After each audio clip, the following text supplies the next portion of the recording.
Selamat datang di materi persamaan diferensial lecture yang ke-6, solusi persamaan diferensial dengan homogen. Merupakan solusi yang kedua.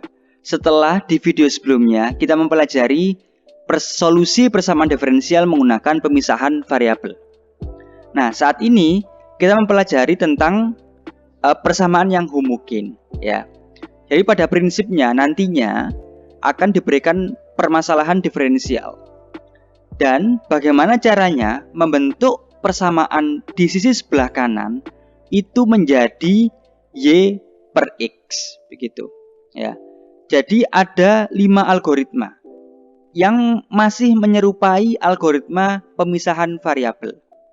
Yang harus dilakukan pertama kali adalah merubah bentuk di dalam permasalahan, ya.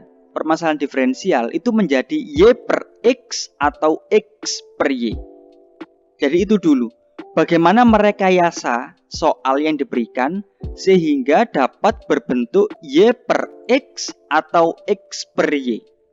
Ya. Setelah itu selesai, langkah kedua adalah melakukan permisalan. Jadi ada variabel baru bernama V, di mana V itu adalah Y per X. Dan lagi-lagi setiap selesai melakukan permisalan harus langsung diturunkan. Sehingga kalau saya mempunyai Y itu sama dengan V per X atau V itu sama dengan Y per X, maka yang kita pakai di sini adalah Y sama dengan V per X, maka turunannya itu adalah Y, turunannya adalah dy per dx. Dan V di sini bukan konstan, tapi V di sini adalah sebuah fungsi yang mengandung X. Sehingga kalau kita melakukan turunan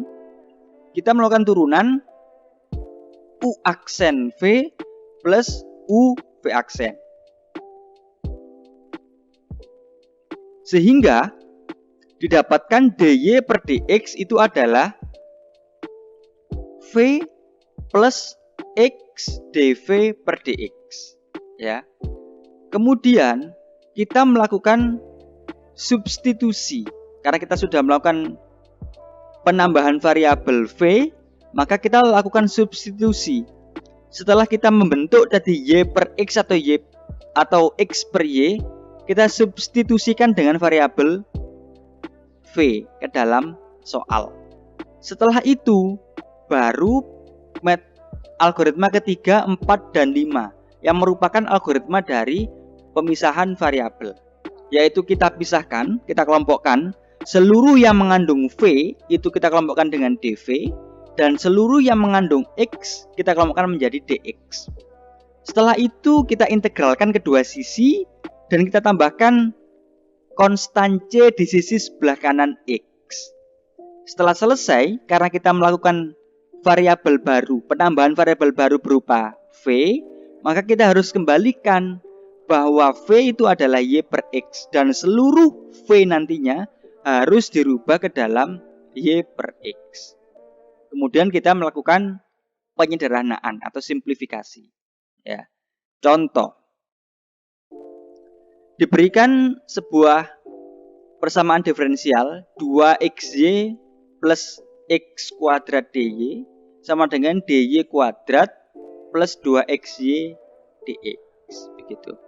Langkahnya itu ada 5. Jadi susun menjadi Y per X, assign variabel baru, pisahkan, integralkan, kembalikan lagi ke bentuk semula. Hanya itu saja algoritmanya.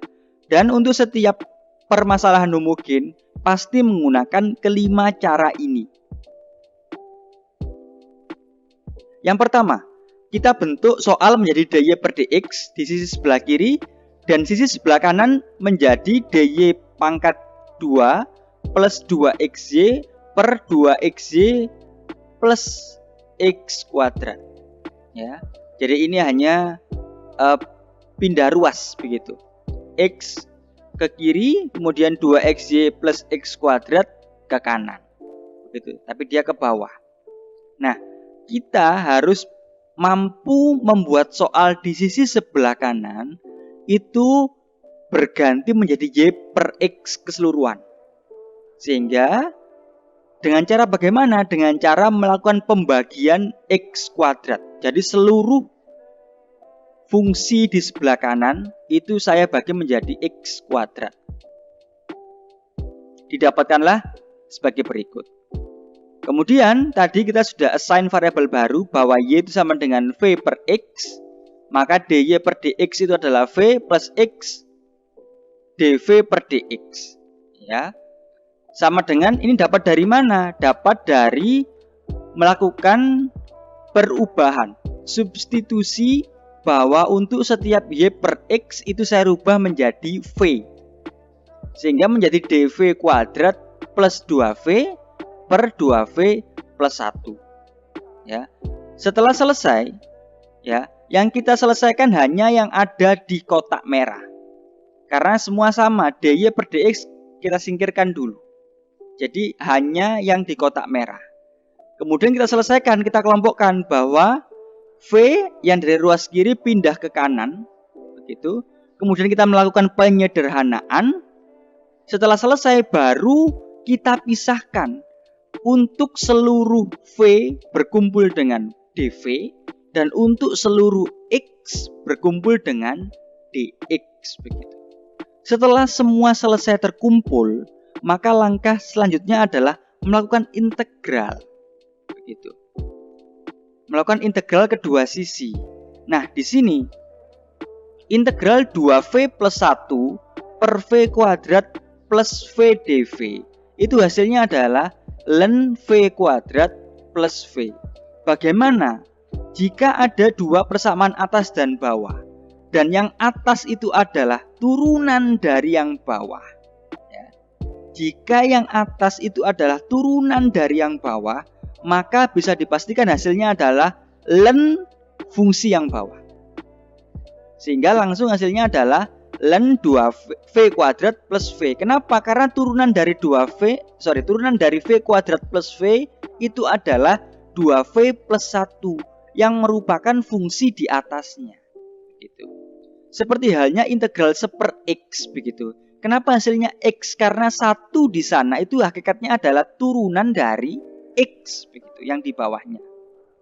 Sehingga kita mendapatkan ln V kuadrat plus V sama dengan ln X plus C. Karena C itu adalah sembarang konstan, kita bisa pakai C itu adalah sin C log C 1005, terserah. Maka untuk memudahkan kalkulasi, karena unsur di sebelah kiri dan sebelah kanan sudah mengandung ln, maka C saya ganti menjadi ln C. Sehingga bisa kita sederhanakan, ln-nya kita hilangkan, yang tersisa adalah V kuadrat plus V sama dengan CX. Karena kalau saya mempunyai log A ditambah log B itu sama dengan log AP. Pun dengan ln, kalau saya punya ln A ditambah ln B, hasilnya adalah ln AP. Kemudian kita kembalikan lagi bahwa V itu sama dengan Y per X. Sehingga seluruh V kita rubah menjadi Y per X dan kita melakukan penyederhanaan. Didapatkanlah hasilnya adalah Y kuadrat plus XY sama dengan CX pangkat 3 yang merupakan solusi atas persamaan diferensial 2XY plus X kuadrat DY sama dengan 3 Y kuadrat plus 2XY DX. Sekian dan terima kasih.